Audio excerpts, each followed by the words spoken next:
Hi friends, Raf talk പോഡ്കാസ്റ്റിൻ്റെ 33-ാമത്തെ എപ്പിസോഡിലേക്ക് അവർക്കും സ്വാഗതം.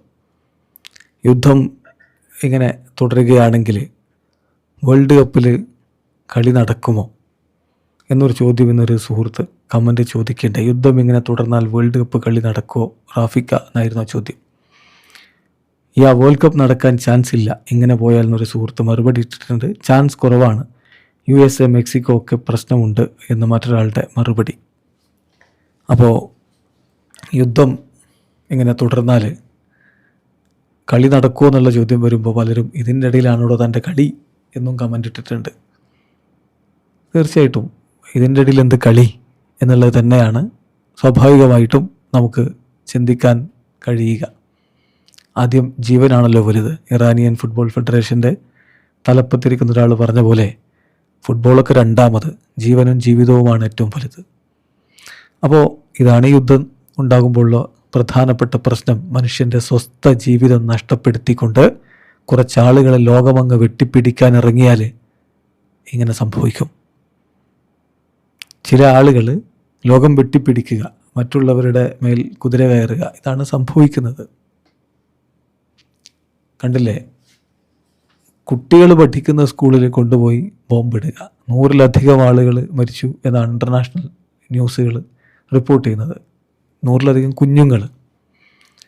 അപ്പോൾ ഞാനൊരിടത്ത് വായിച്ചു, ഇപ്പോൾ ഇതുപോലെ വാഷിങ്ടണിൽ ഒരു സ്കൂളിലാണ് ബോംബ് വീണതെങ്കിൽ എന്തായിരിക്കും വിളിക്കുക? ടെററിസ്റ്റ് എന്നായിരിക്കും വിളിക്കുക. ഇപ്പുറത്ത് ബോംബിടുമ്പോൾ സ്കൂളിൽ കുഞ്ഞു പെൺകുട്ടികൾ പഠിക്കുന്ന സ്കൂളിൽ ബോംബിടുമ്പോൾ അതെങ്ങനെയാണ് പ്രിയംറ്റീവ് ആക്ഷനായിട്ട് മാറുക? അങ്ങനെ മസ്തിഷ്ക പ്രക്ഷാളനം നടത്തപ്പെട്ടിട്ടുണ്ട് ആ രൂപത്തിൽ കാര്യങ്ങൾ കാണാൻ. അപ്പോൾ അതുകൊണ്ട് തന്നെ അതിനിടക്ക് പിന്നെ കളിക്കെന്ത് സാധ്യത എന്ന് ചോദിച്ചാൽ അതൊരു ചോദ്യം തന്നെയാണ്. എന്നാൽ കളി നടക്കുമെന്ന് ചോദിച്ചാൽ കളി നടക്കും, വേൾഡ് കപ്പ് നടക്കും. റഷ്യ യുക്രൈനിൽ അധിനിവേശം നടത്തിയപ്പോൾ ഇമ്മീഡിയറ്റ്ലി ആക്ഷൻ എടുത്തു യുവേഫ. യുവേഫയും ഫിഫയും റഷ്യയെ എല്ലാ വിധത്തിലുള്ള അന്താരാഷ്ട്ര മത്സരങ്ങളിൽ നിന്നും വിലക്കി. ഇതുമാത്രമല്ല, റഷ്യൻ ക്ലബ്ബുകളെ യുവേഫയുടെ കോമ്പറ്റീഷനിൽ കളിക്കുന്നതൊക്കെ വിലക്കി മാറ്റി നിർത്തി.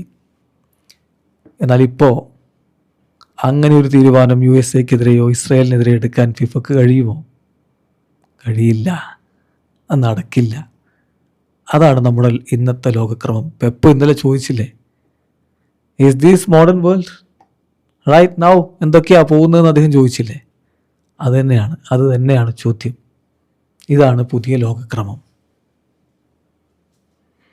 പഴയ കാലത്ത് ഇങ്ങനെയായിരുന്നു, കയ്യൂക്കുള്ളവൻ കാര്യക്കാരൻ. അതേ രൂപത്തിലേക്ക് തന്നെ കാര്യങ്ങൾ മടങ്ങിപ്പോയിട്ടുണ്ട് എന്നതാണ് യാഥാർത്ഥ്യം. സ്വാഭാവികമായിട്ടും കളി നടക്കും, വേൾഡ് കപ്പ് നടക്കും, ഒരു സംശയവും വേണ്ട. ഇനിയിപ്പോൾ ചില അർജന്റീൻ മാധ്യമങ്ങളിലൊക്കെ പ്രധാന കൺസേൺ ആയിട്ട് അവർ കണ്ടത് ഫൈനലിസിമ ഖത്തറിൽ നടക്കുമോ എന്നാണ്. മാർച്ച് 27-നാണ് ഫൈനലിസിമ പോരാട്ടം ഖത്തറിലെ ലുസൈൽ സ്റ്റേഡിയത്തിൽ ഷെഡ്യൂൾ ചെയ്തിരിക്കുന്നത്. ഇതുമായി ബന്ധപ്പെട്ടുകൊണ്ട് TYC സ്പോർട്സിൻ്റെ റിപ്പോർട്ട് നമ്മൾ ഇന്ന് റാഫ് ടോക്സിൽ വീഡിയോ ചെയ്തിട്ടുണ്ട്. അപ്പോൾ അതിൻ്റെ താഴെ ഒരുത്തൻ ചോദിച്ചിട്ടുണ്ടായിരുന്നു, ഇതിൻ്റെ ഇടയിൽ കൂടെ ഒരു കളി എന്ന്. ശരിയാണ്, ഇതിൻ്റെ ഇടയിൽ കൂടെ കളി നടക്കും. അങ്ങനെയാണ് കാര്യങ്ങൾ. അപ്പോൾ TYC സ്പോർട്സ് റിപ്പോർട്ട് ചെയ്ത കാര്യം എന്താണെന്ന് വെച്ചാൽ, ഇപ്പോൾ സ്വാഭാവികമായിട്ടും കോൺഫ്ലിക്റ്റ് നടക്കുന്നുണ്ട്. അപ്പോൾ US-ൻ്റെ മിലിറ്ററി ബേസുകളെ ഇറാൻ ഒരു റിറ്റാലിയേഷൻ എന്ന പോലെ ലക്ഷ്യം വെച്ച് ആക്രമിക്കുന്നുമുണ്ട്. ഖത്തറിൽ US-ൻ്റെ മിലിറ്ററി ബേസ് ഉണ്ട്. അപ്പോൾ അവിടെ ഫൈനലിസിമ നടക്കുമോ എന്നാ ചോദ്യം. അതിൽ ആ റിപ്പോർട്ടിൽ തന്നെ അവർ പറയുന്നുണ്ട്, കോൺമെബോൾ ഈ കാര്യങ്ങൾ വളരെ സൂക്ഷ്മമായിട്ട് നിരീക്ഷിച്ചു കൊണ്ടിരിക്കുകയാണ്. ഒരു ഇമ്മീഡിയറ്റ് ആക്ഷനും പെട്ടെന്ന് എടുക്കുന്നില്ല. കാര്യങ്ങൾ ഡീഎസ്കേലേറ്റ് ആവും. മാർച്ച് 27-ന് കളി നടക്കുമെന്നാണ് ഇപ്പോൾ പ്രതീക്ഷയെന്ന്. അത് തന്നെയാണ്, ആ പ്രതീക്ഷയിൽ തന്നെയാണ് ഇരിക്കുന്നത്. ഇനി ആ സമയത്തും ഡീഎസ്കലേറ്റ് ആയില്ലെങ്കിലോ കളി നടക്കും. യൂറോപ്പിലെ മറ്റേതെങ്കിലും സ്റ്റേഡിയത്തിലേക്ക് കളി മാറ്റും. കഴിഞ്ഞ ഫൈനലിസിമ നടന്നത് വെംബ്ലിയിലല്ലേ, അതുപോലെ ഏതെങ്കിലും സ്റ്റേഡിയത്തിലേക്ക് കളി മാറ്റി ഈ കളി നടക്കും, അതിൽ സംശയമൊന്നുമില്ല. അപ്പോൾ പിന്നെ വേൾഡ് കപ്പ് നടക്കുമോ എന്നാണ് ചോദ്യം. എന്താ വേൾഡ് കപ്പ് നടക്കായിക? വേൾഡ് കപ്പ് നടത്തും. അത് US-ൽ തന്നെ നടത്തും. ചിലപ്പോൾ മെക്സിക്കോയിൽ കലാപമുണ്ട്, അതുകൊണ്ട് മെക്സിക്കോയിൽ കളി നടക്കുമോ എന്ന് ഫിഫ ആശങ്കയിലാണെന്ന് പറഞ്ഞാൽ ചിലപ്പോൾ മെക്സിക്കോയിൽ കളി നടന്നേക്കില്ല. കാരണം മെക്സിക്കോ US അല്ല. അതുകൊണ്ട് മെക്സിക്കോയെ ചിലപ്പോൾ ഒഴിവാക്കിയേക്കാം, അതിന് സാധ്യതയുണ്ട്. പക്ഷേ ആ കലാപമൊക്കെ അപ്പോഴേക്കും മാറി അവിടെ കളി നടക്കുമെന്ന് തന്നെയാണ് പ്രതീക്ഷിക്കുന്നത്.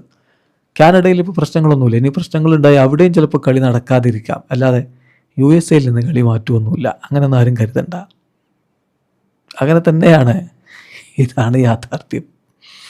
അപ്പോൾ ഇതുമായി ബന്ധപ്പെട്ടുകൊണ്ട് മാർക്ക ഒരു റിപ്പോർട്ട് പുറത്തുവിട്ടിട്ടുണ്ടായിരുന്നു. അതിനു മുമ്പ് ടച്ച് ലൈൻ്റെ ഒരു റിപ്പോർട്ട് നോക്കിയിട്ട് നമുക്ക് മാർക്കയുടെ റിപ്പോർട്ടിലേക്കൊന്ന് വരാം.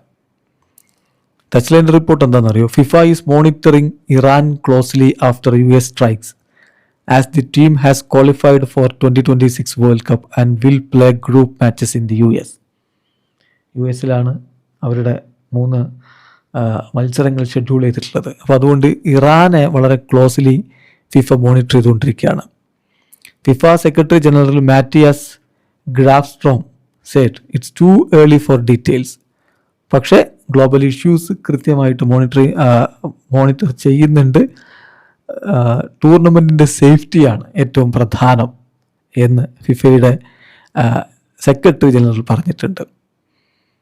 ഇപ്പോൾ recent US missile strikes on Iran announced by president Trump have raised security question ahead of the 2026 world cup in December.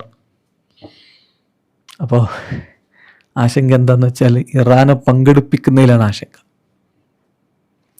അപ്പോൾ മറുഭാഗത്ത് മാർക്കയുടെ റിപ്പോർട്ട് ഉണ്ടായിരുന്നു. ആ റിപ്പോർട്ട് കൂടി നമുക്കൊന്ന് നോക്കാം. ആ റിപ്പോർട്ടിൽ ഒരു മുഴം മുമ്പേ മാർക്ക് എറിഞ്ഞു എന്ന് വേണമെങ്കിൽ പറയാം. അതായത് ഇറാൻ വേൾഡ് കപ്പിൽ നിന്ന് വിഡ്രോ ചെയ്യുന്ന ഒരു ടൈറ്റിൽ കൊടുത്തിട്ടുള്ളത്. അങ്ങനെ വിഡ്രോ ചെയ്തായിട്ട് എവിടെയും ഒരു പ്രഖ്യാപനം വന്നിട്ടില്ല. സ്പാനിഷ് മാധ്യമം മാർക്ക് അങ്ങനെ കൊടുക്കുന്നു. അപ്പോൾ US അറ്റാക്ക് നടന്നതുകൊണ്ട് തന്നെ പിന്നെ ഒന്ന് മയപ്പെടുത്തിയിട്ടുണ്ട്. US അറ്റാക്ക് നടന്നതുകൊണ്ട് സമ്മർ ടൂർണമെൻറ്റിൽ പങ്കെടുക്കണോ എന്നുള്ളത് പരിഗണിക്കുകയാണ് എന്നാക്കി അടുത്ത ലൈനിൽ. Then Iranian national team has 3 matches scheduled on the US soil. നമുക്കറിയാവുന്ന കാര്യം തന്നെ.